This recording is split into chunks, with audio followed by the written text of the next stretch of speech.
Wisconsin is gunning for the top spot in recruiting volunteer weather observers for the National Weather Service. Welcome to the Rain Gauge Rally. You're already well aware of how rainfall and weather in general can really vary, not just town to town, but field to field. Tim Halbach is the warning coordination meteorologist with the Milwaukee National Weather Service. He says the more volunteer weather observers, the better, because one report from one town is just not enough to track forecasts. That's why you should sign up.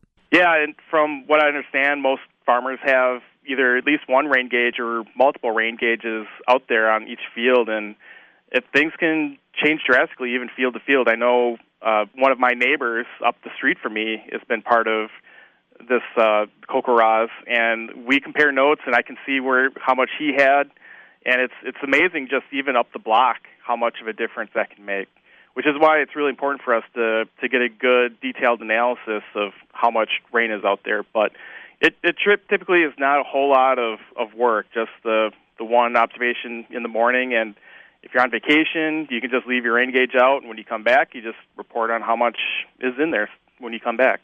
Something I recently learned, too, from National Weather Service that I think is pretty cool is the real-time measurements. Can you tell me more about that style of reporting?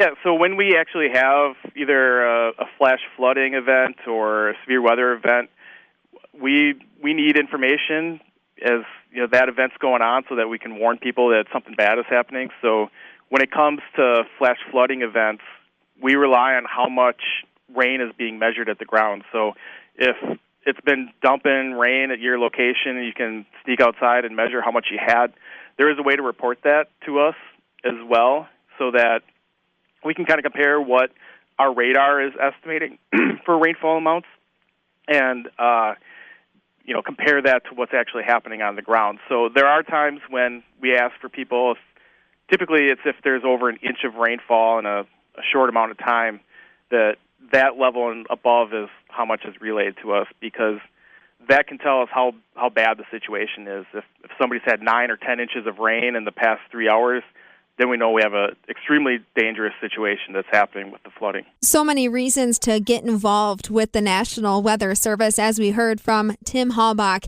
He's a warning coordination meteorologist out of Milwaukee. It's easy to sign up to be a weather observer. Just visit WisconsinWeatherWatchers.org. Wisconsin has consistently been in second place behind Minnesota for recruiting volunteers. So for the 2025 Rain Gauge Rally, we want to be on top. Sign up to be a weather observer at WisconsinWeatherWatchers.org. For the Midwest Farm Report, I'm Stephanie Hoff.